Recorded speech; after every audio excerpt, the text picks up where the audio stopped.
Olá, Feliz Natal, Feliz Ano Novo. Você já se perguntou por que dessas datas serem tão próximas? Será mesmo que o Natal é o nascimento de Cristo? Aviso desde já que a função desse vídeo não é desmerecer crenças religiosas, pelo contrário, é ajudar na compreensão de como que essas crenças se desenvolveram ao longo da história cultural. Então, na reflexão de hoje, um especial de começo e final de ano, vamos nos esbaldar no curso histórico de festas milenares e, de sobra, vamos entender um pouco dos aspectos do nosso sistema solar. Privilégio, viu? Meu nome é Fred, bem-vindo ao vídeo Desconstruindo Certezas, analisando os aspectos históricos do Natal e do Ano Novo. Antes de rodar nossa vinheta, não esqueça de curtir o vídeo, se inscrever no canal para dar uma força pra gente. Vamos lá?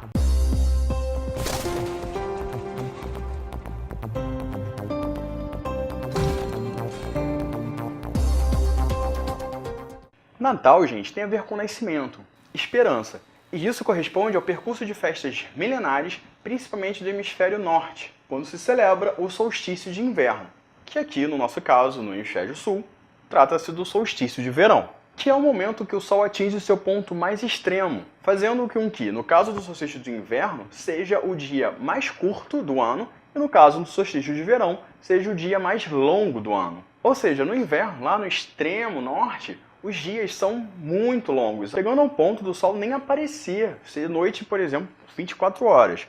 É um momento muito temido, muito triste, porque é frio, as pessoas ficam isoladas. É um ponto que há uma preparação, um aspecto de reunião, e daí vem essa aclamação pela ideia do nascimento. Vou apresentar melhor essa noção do solstício no final do vídeo, quando a gente tratar sobre o Ano Novo. Ora, e o nosso Natal, o brasileiro, ele é influenciado diretamente pela cultura do hemisfério norte. Ou seja, a festa que é a clama pelo tal do nascimento do sol, que em pouco tempo, se a gente considerar aí dezembro, lá para fevereiro, março, abril, é a primavera, que é quando o sol renasce, as flores renascem, as árvores deixam de ficar daquela maneira seca, surge o verde. Enfim, é a vida, né? A agricultura, para quem plantou, as flores vão crescer, vai ter comida.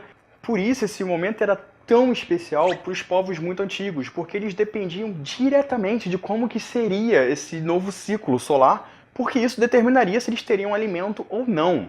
Daí os festejos do que eles chamavam Deus Sol, pedindo aí melhora nas condições climáticas, na produção de alimentos, enfim. Dos diversos festejos, o nosso é muito influenciado pelas festas chamadas Saturnália, da época de Roma, uma homenagem ao deus Saturno, referência ao Sol, à agricultura e ao tempo. Na própria cultura romana, era muito popular o deus grego Mitra, De onde que eu tirei com Mitra grego, gente? Persa, Fred, persa.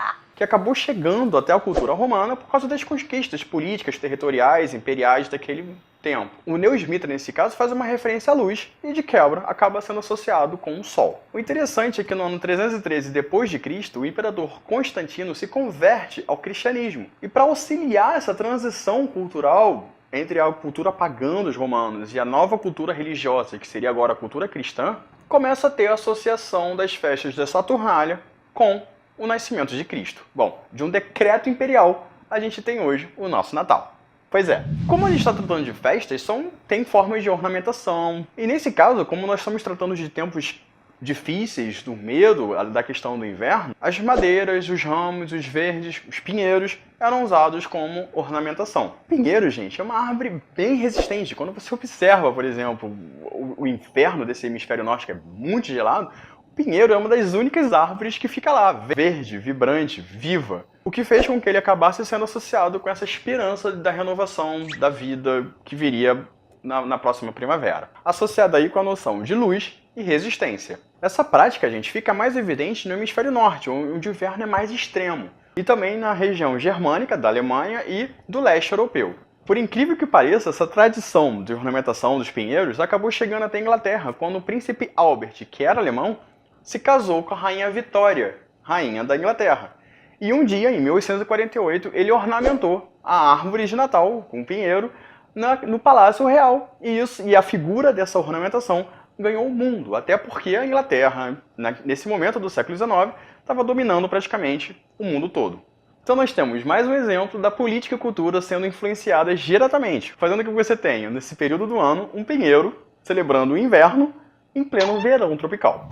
E o Ano Novo, gente? Se estamos falando de ciclo, de renovação, não é à toa que o solstício de inverno e o Ano Novo são bem próximos. Para entender essa proximidade, a gente vai ter que estudar um pouco a noção do nosso calendário. E aí a gente entra num aspecto bem maneiro, que é da nossa relação aí com o sistema solar. E há, nesse caso, diversos calendários. Tem o nosso calendário, tem um calendário islâmico, tem um calendário chinês. Não vamos nos estender e vamos nos concentrar, então, no nosso calendário. O que acontece? O nosso calendário, mais uma vez, ele é muito influenciado pelo período romano, quando Júlio César, em 46 a.C., decreta que o 1º de janeiro seria o início do ano. O nosso calendário atual, feito pelo Papa Gregório XIII, por isso ele é chamado de Gregoriano, em 1582, é uma pequena reformulação desse calendário juliano, lá do período romano. O interessante é que esse nosso calendário ele é organizado em 12 meses, representando aí o calendário lunar do mês de 28 a 31 dias. Só que ele tem que contemplar o ciclo solar.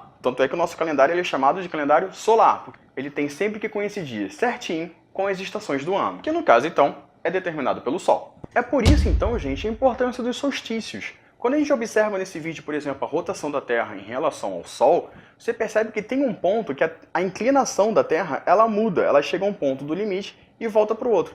Esse ponto em que a Terra chega no limite dela e ela volta para o outro é o solstício. Se você prestar bem atenção, esse momento em que a Terra muda a inclinação dela, o Sol para, ela fica alguns dias nesse mesmo ponto. E isso foi percebido pelas culturas antigas, fazendo perceber, por exemplo, que a importância desse momento era tão grande que povos bem antigos construíram esse tipo de construção, por exemplo, milhares de anos atrás. E é daí que vem, em si, o termo solstício, que significa sol parado. Acontece, gente, que o solstício não coincide com o final do mês, que nesse caso é o calendário lunar. É dessa confusão matemática, por exemplo, entre o calendário lunar e solar, os meses e as estações do ano, que nós temos esse lapso de contagem aí, fazendo com que nós tenhamos necessidade de ter, por exemplo, o ano bissexto, e também, no caso, essa pequena diferença entre o Natal e o Ano Novo como uma celebração do nascimento, dos novos ciclos.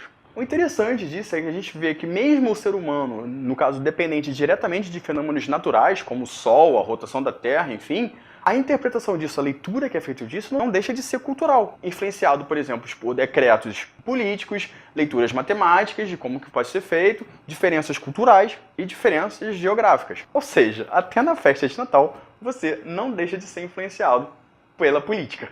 Bom, é isso, gente. Obrigado por ter assistido o vídeo até o final. Espero ter contribuído com mais algum tipo de aprendizado para vocês. Espero vocês na próxima. Não esqueçam de curtir, dar o seu comentário, dê sugestões, críticas, seja lá o que for. Bom, enfim, gente. Beijo, obrigado. Tchau.